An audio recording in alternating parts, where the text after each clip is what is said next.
Hey, est-ce que tu trouves que tes instrus sonnent beaucoup trop brouillonnes et en fait pas assez claires? Alors aujourd'hui dans cette vidéo, je vais te montrer comment clarifier toutes tes instrus et faire en sorte qu'elles soient aussi claires que du 7-Up Morito, mon pote. C'est parti. Ok, les minutes au compteur, c'est parti. Alors voilà avec quoi on part.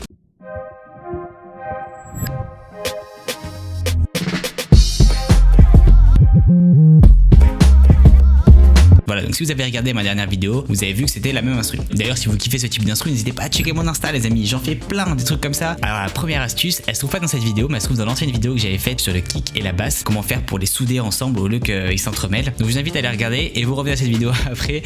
On va voir comment clarifier le reste. Donc, en fait, il faut comprendre pourquoi est-ce que vos instrus sont brouillons. En fait, la plupart du temps, c'est que le son, ça se transmet sous forme de fréquences et ces fréquences-là, sont assez similaires en fonction des instruments. C'est-à-dire que vous allez avoir un kick et une basse qui ont les mêmes fréquences, tout simplement. Et donc, il va falloir choisir quelle bande de fréquences on accorde à tel ou tel instrument. Donc en fait ce qu'on va faire c'est simplement rajouter un EQ sur chaque instrument et moi je vais juste vous donner les bandes de fréquences qu'il faudrait normalement sélectionner, mais bien sûr faites ce que vous voulez et laissez votre créativité sortir de ce truc là. Si vous voulez mettre que des aigus pour le kick alors que c'est carrément pas ce qu'il faut faire, allez-y, franchement c'est le truc le plus intéressant à faire, il faut expérimenter. Donc moi je vais vous donner on va dire le truc un peu scolaire et aussi des petites techniques à droite à gauche pour vous aider. Alors pour le kick généralement on va taper plutôt dans les basses fréquences Donc, de toute façon si vous savez pas vous mettez en solo l'instrument qui vous intéresse et vous regardez où est-ce qu'il tape. Donc là il tape par là.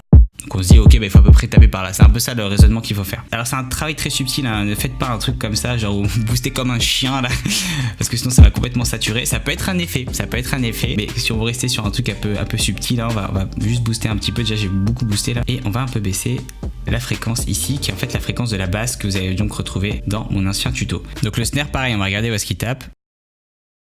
Ok, donc il a l'air de taper par là à peu près, donc on va un peu amplifier ces fréquences là, donc c'est plutôt les hautes fréquences C'est ça en fait la partie brouillonne, c'est qu'en fait vous allez laisser des fréquences résidues dans les parties qui n'intéressent pas. C'est-à-dire que là le snare, il n'y a aucun intérêt en fait à laisser des basses fréquences. On a ces fréquences là qui sont prises par la basse et le kick. Autant nettoyer ces fréquences là sur le snare et laisser ça pour le kick et la basse. Je vais pas tous les faire, je vais vous montrer les instruments principaux. Ici c'est intéressant, on a donc des petites Carioca do Brasil, parce que c'est un peu de la baile funk que je voulais faire. Donc c'est un peu des rythmiques du Brésil.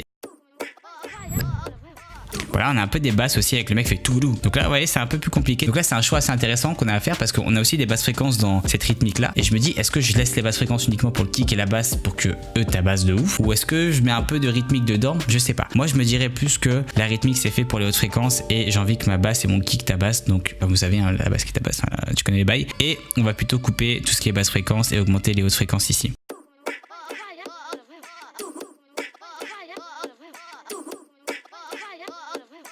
Voilà, donc globalement on va laisser un petit filtre comme ça me paraît plutôt bien. Ici j'ai mon synthé principal sur lequel hop on va mettre un dernier EQ. Alors là c'est un peu plus chaud parce que le synthé il tape dans beaucoup de fréquences, vous allez voir.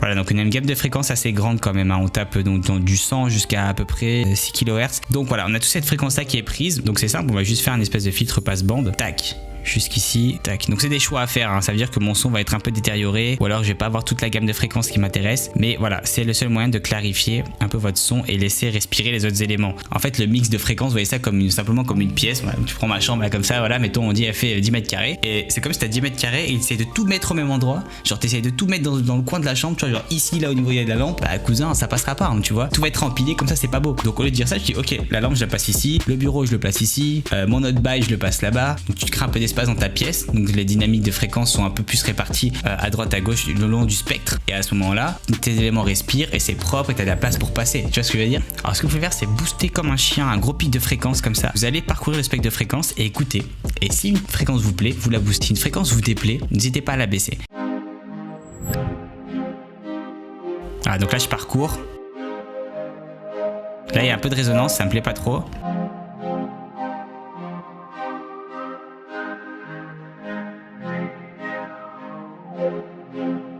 Moi j'aime bien cette partie là ici il y a quelques résonances que j'aurais bien coupé un peu. Voilà, donc maintenant le son est censé être quand même beaucoup plus clair et avoir beaucoup moins d'effets un peu parasites dedans. J'espère que ça vous aura plu les amis, n'hésitez pas à me lâcher un petit like, un petit commentaire et un petit abonnement si vous voulez voir d'autres petites vidéos dans le style. Moi je vous dis à la prochaine, peace out.